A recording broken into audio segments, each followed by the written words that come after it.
Police in Yorkshire arrested an autistic girl this week, apparently for the crime of saying that a police officer looked like her lesbian nana.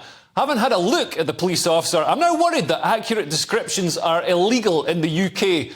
Here's a picture of the arrest. How many police officers does it take to arrest one girl? It's lucky they didn't have to change a light bulb as well. The police said that there's more to this case than meets the eye, but they haven't said what that could be, and last night they released a statement saying that they were dropping the charges. It all sounded like a crock to me. The police had just escorted the teenager home after she'd got drunk on a night out, but she was accused of a homophobic public order offence. This type of offence can't be committed within a private dwelling. But if she'd said it while they were out, why didn't they take her straight into custody instead of bringing her home? It doesn't make sense. But this isn't a one-off. Britain is the world leader in ridiculous arrests. A man in Aberdeen was prosecuted for farting at police. Stuart Cook was told to bend over during a strip search and then deliberately farted in the direction of the officer 3 times, stating, "How do you like that?"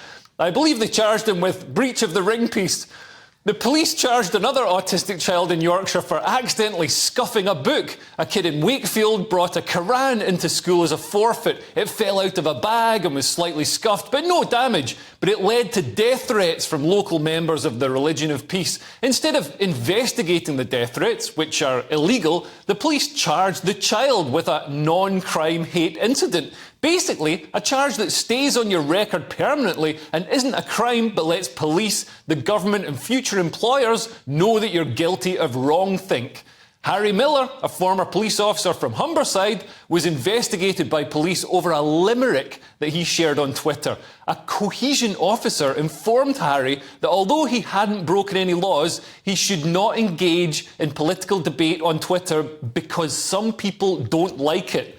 Scottish feminist Marion Miller was arrested after posting this picture of a suffragette ribbon, which a trans activist on Twitter complained was a violent hate crime because it could be perceived to be a noose. It's absolute nonsense. Look at it. It looks like a suffragette ribbon because that's what it is. But then again, I suppose trans activists are used to identifying things as objects they look nothing like. The women's rights activist Kelly J. Keane, aka Posey Parker, posted a video about safeguarding children and was then questioned by police for being untoward about paedophiles. They're paedophiles. You're supposed to be untoward about them. What sort of world are we living in when police elevate the rights of paedophiles over women and children? I guess it explains why they did nothing about the grooming gang scandal. But why are the police doing all this? It must be because they've solved all the crime, right? So they've got nothing else to do? Wrong. Crime is soaring in the UK. There were more than 6.3 million crime offences recorded by the police last year, the most in 2 decades. Violent crime has tripled in 10 years, and sexual offences have quadrupled.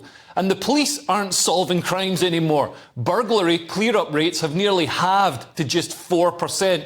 Sadly, the police just don't care about crime. They've been captured by woke zealots who put wokeism at the heart of decision-making instead of common sense. If you want the police to attend a burglary, you'll have to say the burglar misgendered you on the way out the door or left a transphobic limerick in the fruit bowl, and then a whole squadron of rainbow-helmeted rozzers will track them down.